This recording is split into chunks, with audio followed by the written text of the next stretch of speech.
dimanche prochain. Et ce premier volet, là, j'ai eu à cœur un texte, c'est dans Romains. Si vous voulez lire avec moi dans Romains chapitre 5.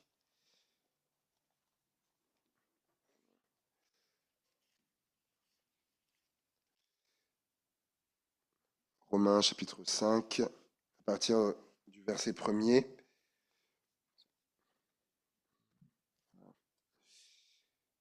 Ceux qui sont Romains 5, verset 1er. Étant donc justifiés par la foi, nous avons la paix avec Dieu par notre Seigneur Jésus-Christ, à qui nous devons d'avoir eu par la foi accès à cette grâce dans laquelle nous demeurons fermes et nous nous glorifions dans l'espérance de la gloire de Dieu. Bien plus, nous nous glorifions même des afflictions, sachant que l'affliction produit la persévérance, la victoire dans l'épreuve, et cette victoire, l'espérance.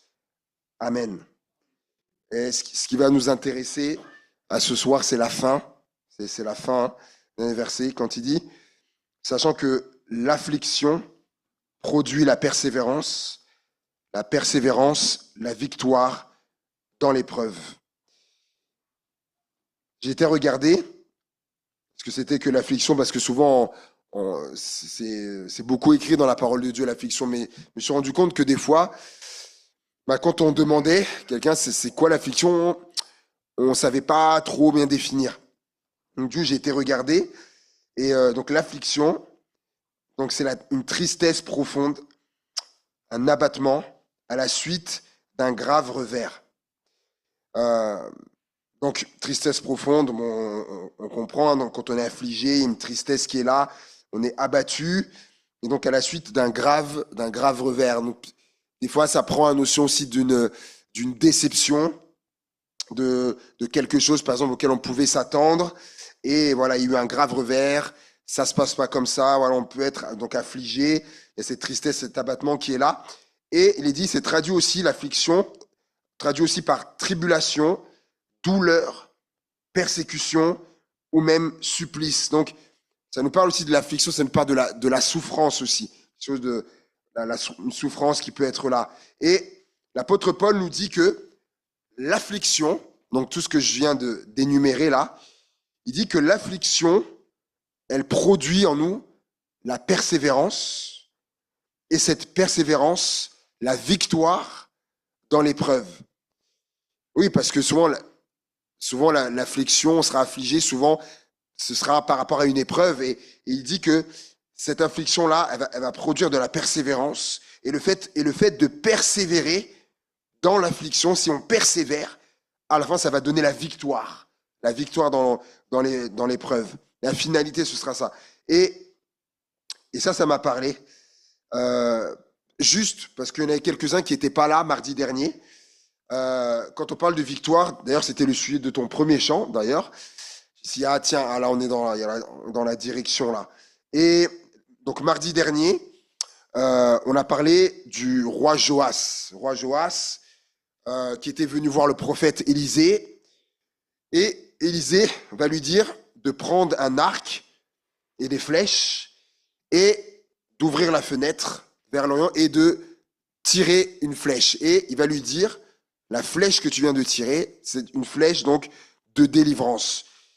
Et après, il va lui dire, prends les autres flèches, et il va dire, frappe contre le sol. Et le texte dit que Joas va prendre des flèches et il va taper 3 fois. Et là, Élisée va se mettre en colère. Il va lui dire, mais tu aurais dû frapper au moins 5, 6 fois, au moins. Il dit, et tu aurais exterminé en entier les Syriens, tu les aurais battus jusqu'à extermination. Mais il dit maintenant, vu que tu l'as fait que 3 fois, tu vas juste les battre que 3 fois. En d'autres termes, il est en train de lui dire, mais en fait, tu aurais dû continuer, tu aurais dû persévérer. Donc on a parlé de ça mardi dernier. Tu aurais dû persévérer. Et il lui dit, du coup, si tu avais persévéré, tu aurais eu la victoire complète.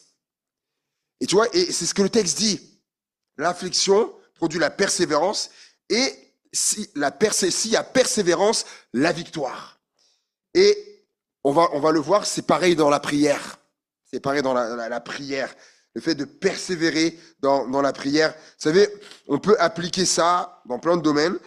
Il y a quelques temps, j'ai vu une vidéo, et cette vidéo, c'est un jeune homme qui, en fait, il va dans la rue et il va dans certains endroits, certaines villes spéciales, et il va à la rencontre de certaines personnes et il leur demande comment ils ont fait. C'est notamment des personnes qui ont réussi dans le domaine des affaires, du business, etc. Et il leur pose la question, savoir comment est-ce qu'ils ont fait pour en arriver là. Et il leur demande, voilà, est-ce qu'il y a des choses qui vous ont marqué? Il demande, est-ce qu'il y a des conseils que vous pouvez donner à la jeune génération, etc. Donc, toutes sortes de choses comme ça. Il fait des interviews. Et la vidéo que je voyais, il était à Cannes, il était parti à Cannes, et il voit une personne, il dit, tiens, je vais aller l'interroger. Et la personne dit, non, je veux pas. La personne part, ah, ok. Il se dirige vers une autre personne. Monsieur, et la personne dit, non, merci, je veux pas. Il continue. Ah, il continue. Vous voyez une troisième personne. Ah, madame, est-ce que vous voulez bien échanger? Non, je veux pas. Continue. Ah, mince. Troisième refus. Et il continue. Quatrième refus. Et là, il se tourne vers le caméraman qui le filmait et lui dit, bon, là, ça commence mal. Il lui dit, on va pas se laisser démonter. On va pas se laisser démonter. On va continuer. Il dit, on va continuer et on va finir par y arriver. Donc, il continue. Et hop, il va. Et là, monsieur, oui, vous parlez français, anglais, oui. Et il commence à l'interviewer. Ensuite, il continue. Ah, il arrive à avoir une autre personne. Hop, il arrive à faire l'interview. Une troisième, quatrième. Et en fait, ça m'apparaît dans le sens où il a eu quelque part plusieurs échecs, mais il s'est pas arrêté à ça. Il a dit, on va continuer et on va y arriver. C'est ça la persévérance. Il a persévéré et du coup, il a réussi en fait à avoir ce qu'il voulait du coup. Et il a bien fait de ne rien lâcher. Et c'est ça la persévérance. J'ai dit que sa persévérance a fini par payer. Et il y a un passage dans la parole qui illustre, mais vous allez voir parfaitement ce principe-là. C'est dans Luc chapitre 18. On va lire ensemble. Luc chapitre 18.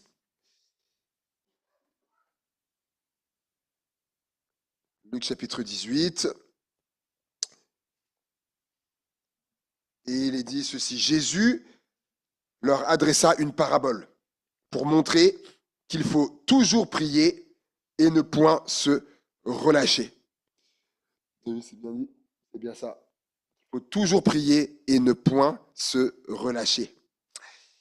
Il dit, il y avait dans une ville un juge qui ne craignait point Dieu et qui n'avait d'égard pour personne.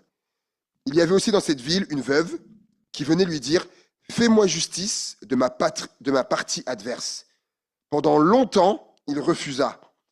Mais ensuite, il dit en lui-même, quoique je ne craigne point Dieu et que je n'ai d'égard pour personne, néanmoins, parce que cette veuve m'importune, je lui ferai justice, afin qu'elle ne vienne pas sans cesse me rompre la tête. Le Seigneur ajouta, entendez ce que dit le juge inique. Et Dieu ne fera-t-il pas justice à ses élus qui crient à lui jour et nuit, et tardera-t-il à leur égard? Je vous le dis, il leur fera promptement justice.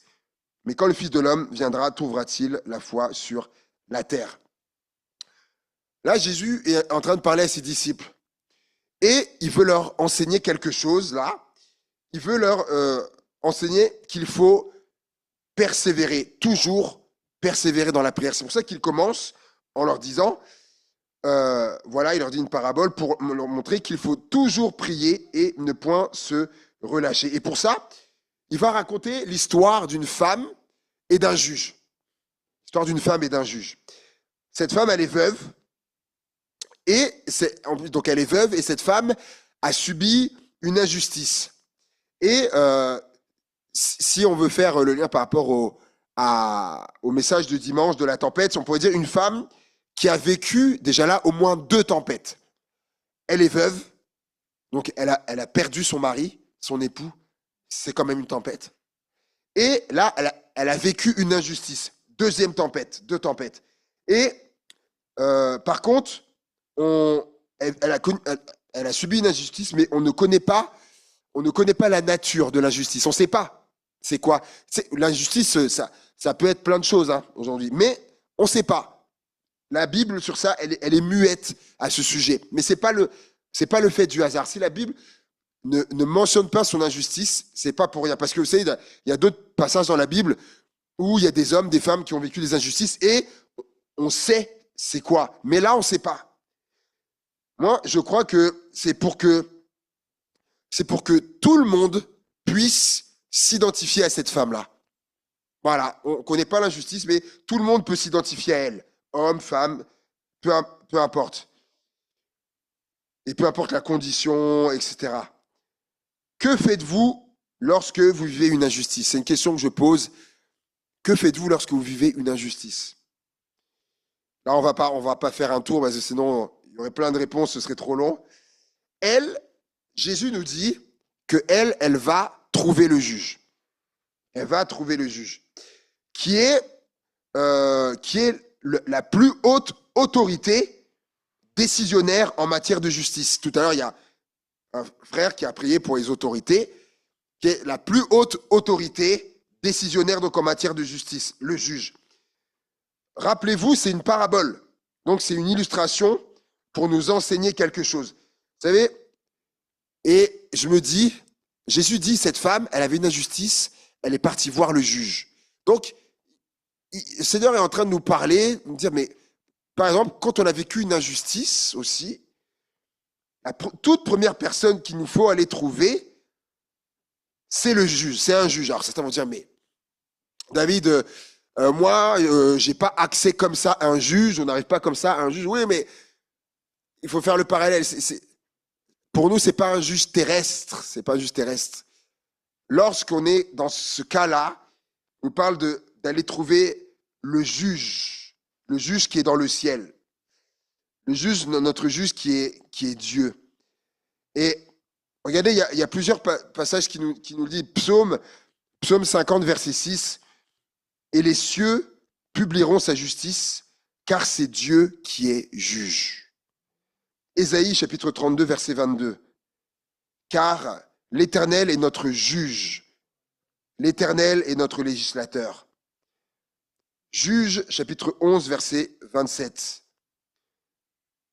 Je ne t'ai point offensé, et tu agis mal avec moi en me faisant la guerre. Que l'Éternel, le juge, soit aujourd'hui juge entre les enfants d'Israël et les fils d'Amon. Dans l'Ancien Testament, on retrouve beaucoup cette expression-là, que l'Éternel soit juge entre moi et toi. On retrouve dans plein de situations cette expression. Et là, et notamment entre David et Saül. Regardez ensemble, on va aller lire dans 1 Samuel. Dans 1 Samuel, chapitre 24. 1 Samuel, chapitre 24, verset 12.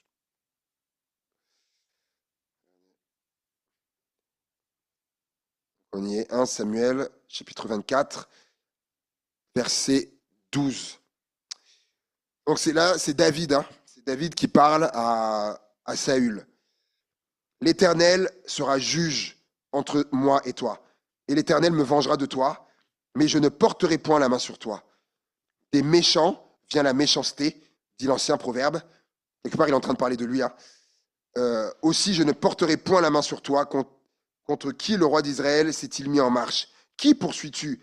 Un chien mort, une puce. Là, il parle de lui.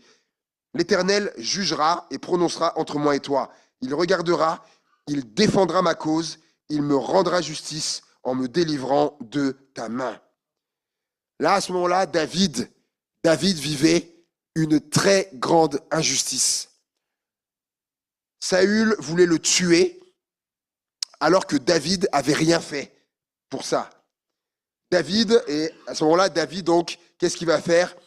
Voilà, il va lui dire, hein, c'est Dieu qui jugera entre moi et toi, et il dit, Dieu défendra ma cause, et il me rendra justice. David, qu'est-ce qu'il fait? Eh bien, il s'en remet au juge. comme cette femme, veuve, qui avait vécu une injustice, qui était allée voir le juge, David, qui vit une injustice, il s'en remet à son juge, à Dieu, qui est le juge. Et vous connaissez la suite de l'histoire, hein, Saül va mourir, Saül mourra, et David va prendre la place de Saül sur le trône et devenir roi. Dieu lui a fait justice. Dieu lui a rendu justice. Et lorsque nous vivons une injustice, c'est vers lui, c'est vers Dieu que nous devons aller en premier. Je fais une parenthèse.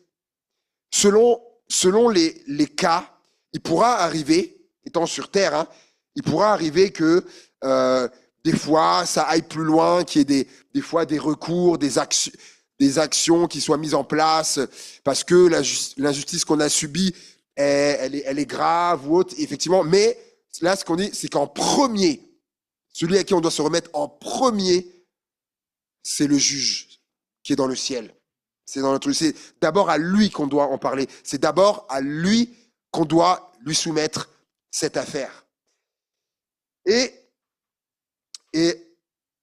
où le trouver, ce juge? Cette dame, elle savait où allait le trouver, ce juge. Mais nous, où est-ce qu'on va trouver notre juge? Eh bien, on va le trouver comment?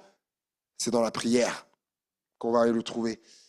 Et il est dit, je reviens à la parabole de Jésus, cette femme va aller le voir, le juge, et le texte dit, pendant longtemps, il refusa de lui faire justice. Quand elle venait, fais-moi justice de ma partie adverse. Non, je ne te ferai pas justice. Et elle revenait, fais-moi justice de ma partie adverse.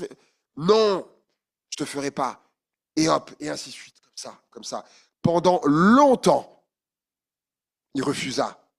Alors, pendant longtemps, c'est pareil. Quelle injustice elle a eue, on ne sait pas. Pendant longtemps, c'est quoi longtemps?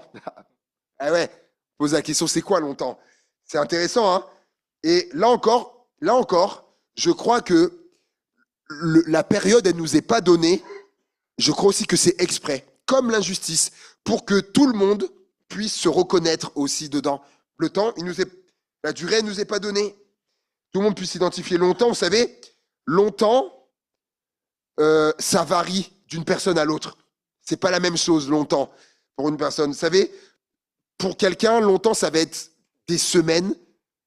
Pour une autre personne, longtemps, ça va être des mois. Et pour une autre personne, elle va qualifier de longtemps des années. Vous savez, donc, d'une personne à l'autre. Mais cette femme, on ne sait pas. Mais je pose la question, si c'était ce qu'elle a vécu là, si c'était des années, comment est-ce que on aurait vécu ça? Qu'est-ce que vous auriez fait à sa place?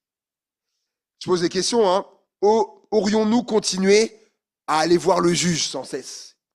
Si ça faisait, je ne sais pas, 1 an, 2 ans, 3 ans, est-ce qu'on aurait continué encore? À chaque fois, j'y vais, il me dit non.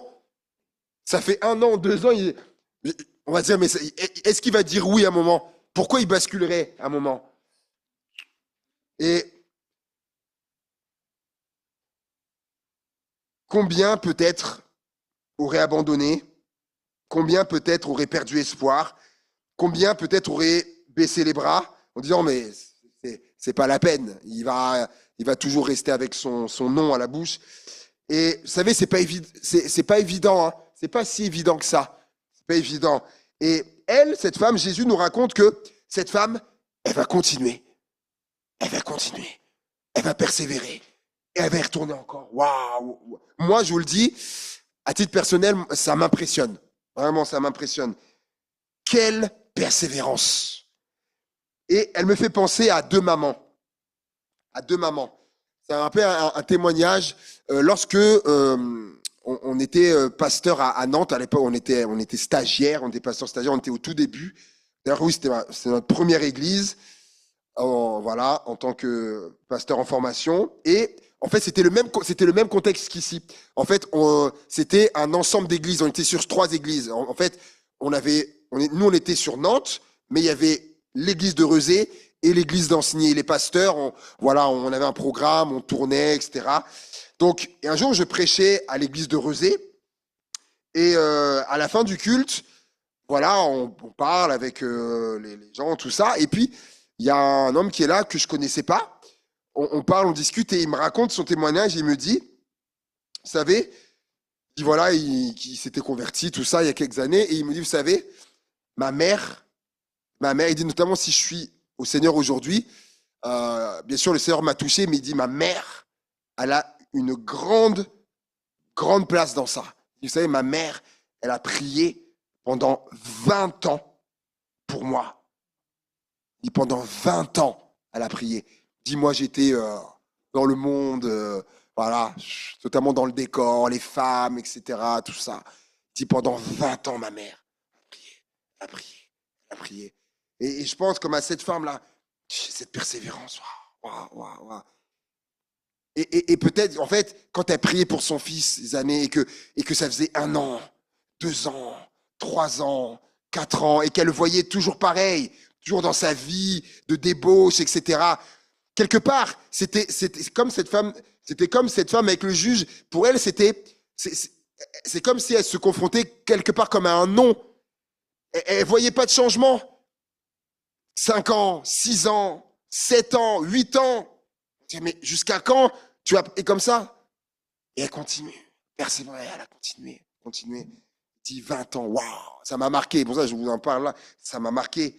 Et j'ai un ami à moi qui est pasteur aussi. En fait, on a démarré à quelques mois près. On a démarré ensemble, à commencer de prêcher. Donc, dans notre église où on est issu, notre pasteur, voilà, il nous a lancé. Et en fait, lui, donc lui, il était dans la drogue, dans différentes choses. Et ça, il disait, sa mère, elle a prié pour lui pendant 18 ans. 18 ans. Wow. Quelle persévérance. Et cette femme, dans cette parabole, après avoir essuyé refus sur refus, refus sur refus, pendant longtemps, un beau jour, Jésus nous dit, mais ensuite, le juge dit en lui-même, quoique je ne craigne point Dieu et que je n'ai d'égard pour personne, néanmoins, parce que cette veuve m'importune, je lui ferai justice afin qu'elle ne vienne pas sans cesse me rompre la tête. Donc, on ne sait pas combien de temps ça a duré, mais à un moment donné, là, le juge, il a eu la tête comme ça, comme ça. Il en a eu tellement marre, il dit, bon, allez, ok, c'est bon maintenant, allez, je te fais justice, allez, c'est bon. Oh. Ah, le juge va finalement lui faire justice.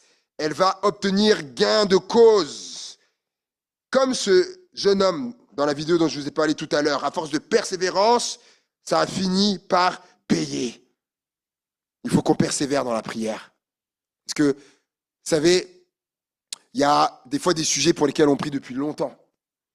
Depuis longtemps, on pourrait se dire, le sujet qui est là, bon, allez, on peut l'effacer. Hein. Ça fait des années qu'on prie, ça n'a pas bougé, on peut l'effacer. Non, c'est pas ça la persévérance. Il faut continuer. Et ce juge, il va lui faire justice uniquement parce qu'il en avait assez d'elle. Il en avait marre, elle l'a fatigué, il voulait plus être embêté, alors il lui a fait justice. Mais nous, faut toujours nous ramener à nous et Dieu, notre juge. Par contre, la seule différence entre ces deux juges, c'est que Dieu, lui, lorsque il nous fait justice ou qu'il répond à notre requête, quand Dieu le fait, c'est pas parce qu'on l'a embêté. Dieu, quand il le fait, c'est pas parce qu'il en a eu marre, hein. Compris, et parce que il a eu la tête comme ça. Non. Dieu, lui, c'est pas comme ça. Dieu, il le fait parce que il a vu notre persévérance. Il a vu notre persévérance. Et la différence aussi entre le juge de la parabole et notre juge à nous, c'est que notre juge à nous, il est bon.